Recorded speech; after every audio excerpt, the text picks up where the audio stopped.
کائنات میں اگر پرکھ نہ ہونا کہ کسی نے کسی کی ذات سے پیار کیا ہے تو ابو بکر صدیق نے میرے مصطفیٰ کی ذات سے پیار کیا ہے صلی اللہ علیہ وسلم، حضور کی ذات سے محبت کی۔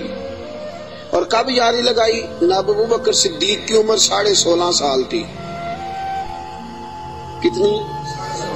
اور نبی پاک کی عمر تقریباً 20 سال تھی۔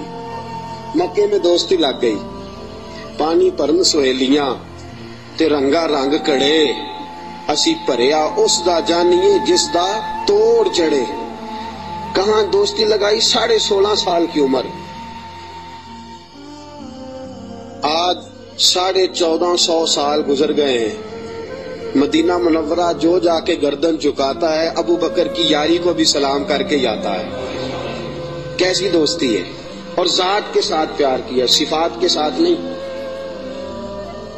جب آدمی کا عروج ہوتا ہے تو بڑے یار آ جاتے ہیں، بڑے دوست نکلتے ہیں، وہ کہتے ہیں کیا بات ہے جناب کی، ہم آپ کے ساتھ رہا کرتے تھے، وہ پرانا یارانہ، پرانی دوستی، آپ ہمارے پڑوسی ہیں، چوتھی گلی میں آپ کا گھر ہوتا تھا، کبھی کبھی فلاں دکان پہ ملتے تھے، اکٹھا سودا خریدتے تھے، بڑے لوگ۔ لیکن دکھ کا وقت، تکلیف کا وقت، ابو بکر صدیق نے حضور سے اس وقت یارانہ لگایا تھا جب کوئی بھی نہ تھا، کوئی بھی نہ تھا۔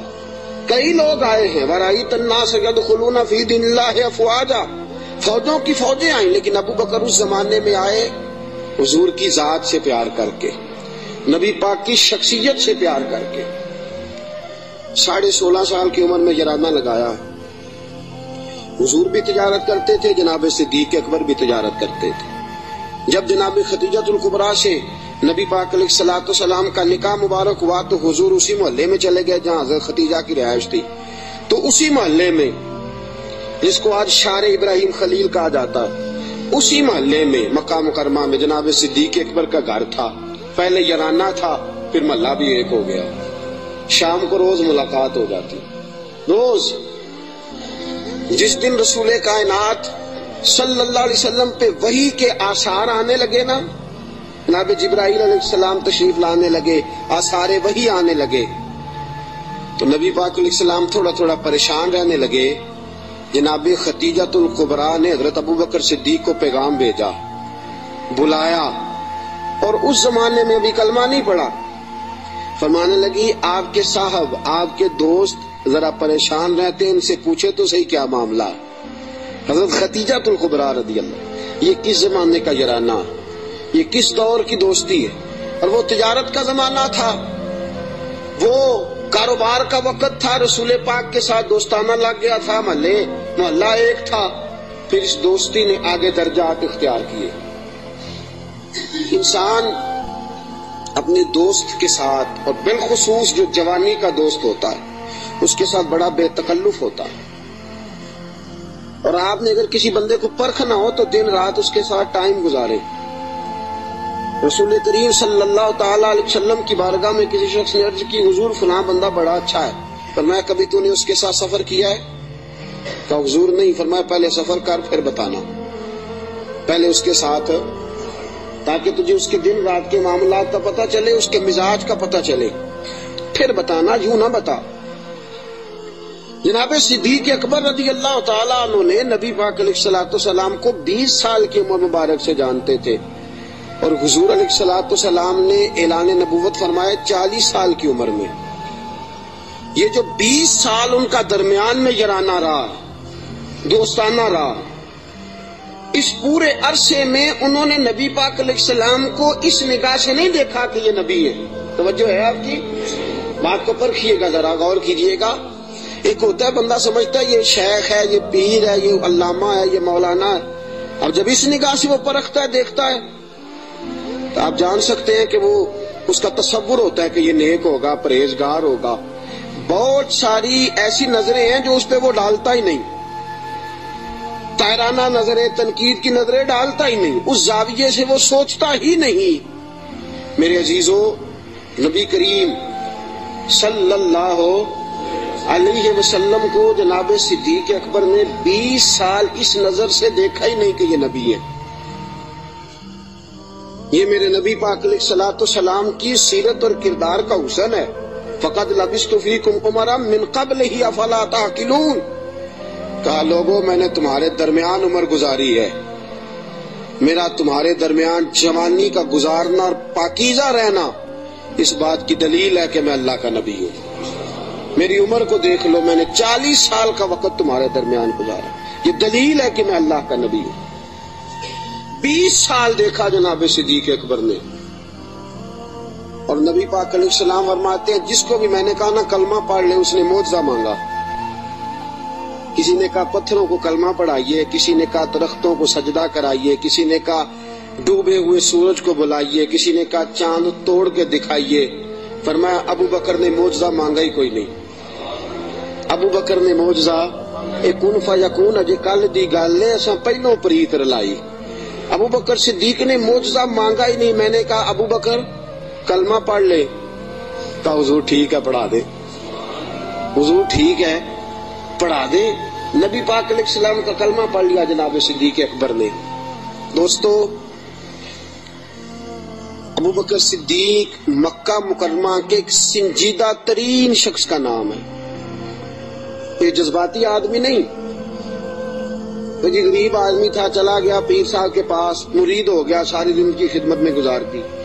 یہ ایک بہترین تاجر ہے، یہ وہ شخص ہے جس کا مکہ مکرمہ سے لے کر مدینہ طیبہ تک اور شام کی سرحدوں تک تجارت کا مال پھیلا ہوا ہے۔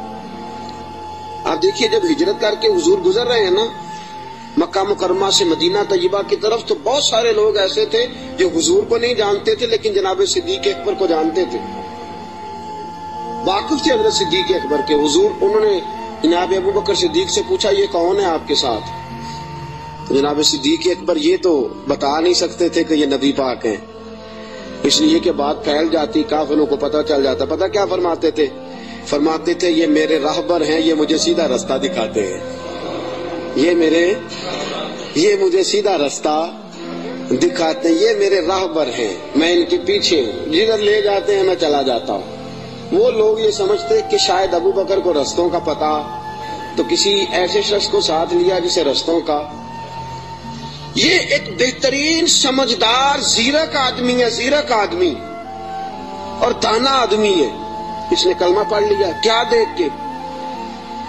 صرف یہ دیکھ کے کہ یار وہ شخص جس کی جوانی اتنی پاکیزہ ہے، جس کا مزاج عرب کے اس برے اور گندے معاشرے میں اتنا صاف ستھرا ہے، وہ یقیناً اللہ کا نبی ہو سکتا ہے۔ اس مزاج میں جناب صدیق اکبر نے کلمہ پڑھا، اور کلمہ پڑھ کے پوری تیاری کر لی نبی پاک کا ساتھ دینے کی۔ تجارت چھوڑ دی، کاروبار چھوڑ دیا، بچے بھی تھے۔ ابو بکر صدیق کی 14 کے قریب اولادوں کا تذکرہ ملتا ہے، بچے بھی تھے، والد صاحب بھی موجود تھے۔ جناب ابو بکر صدیق کے والد گرامی جناب صدیق اکبر کے انتقال کے بعد ان کا وصال ہوا۔ حضرت صدیق اکبر کے بہن بھائی بھی تھے، سارا کچھ تھا، لیکن ابو بکر نے مان لیا ہے تو پھر باقی سارا کچھ چھوڑ دیا ہے۔ صدیق اکبر سائے کی طرح میرے نبی پاک کے ساتھ ہے۔ حضور نے فرمایا دن ہے، تو ابو بکر نے کہا سونے دینی ہے۔ رات ہے، کہا حضور رات ہی ہے۔ ایک بات، صرف ایک بات، اور پھر میں آگے بڑھتا ہوں۔ حضرت علی المرتضیٰ رضی اللہ تعالیٰ عنہ نے لوگوں سے پوچھا تھا، لوگوں اپنے زمانے میں حضرت علی نے اپنے دور خلافت میں فرمایا لوگوں بتاؤ سب سے زیادہ بہادر کون ہے مسلمانوں میں سے؟ انہوں نے کہا حضور آپ علی ہیں، اسد اللہ و رسول آپ کا لقب ہے، آپ ہی سب سے زیادہ بہادر ہیں، اور کون ہوگا؟ تو جناب علی المرتضیٰ نے فرمایا مکہ مکرمہ میں ایک دن ایسا بھی آیا تھا کہ میرے سامنے کافروں نے رسول پاک کو پکڑ لیا تھا، اور سارے مل کے اللہ کے حبیب پہ تشدد کر رہے تھے معاذ اللہ۔ کوئی گلے میں چادر ڈال کے اس کو مروڑتا تھا، اس کو جو ہے وہ کھینچتا تھا، اور حضور کی مقدس آنکھیں باہر نکل آئیں۔ فرمایا کوئی نبی پاک علیہ الصلوۃ والسلام کو مارتا تھا۔ فرماتے ایک شخص زور سے پکارا ابو بکر کو بلاؤ، ایک شخص زور سے پکارا ابو بکر کو۔ نبی علی المرتضیٰ فرماتے ہیں میری 13-14 سال عمر تھی، میں نے ابو بکر کو آتے دیکھا، نہ سر پہ ٹوپی تھی نہ پیروں میں جوتا تھا۔ ابو بکر دوڑا ہوا آیا،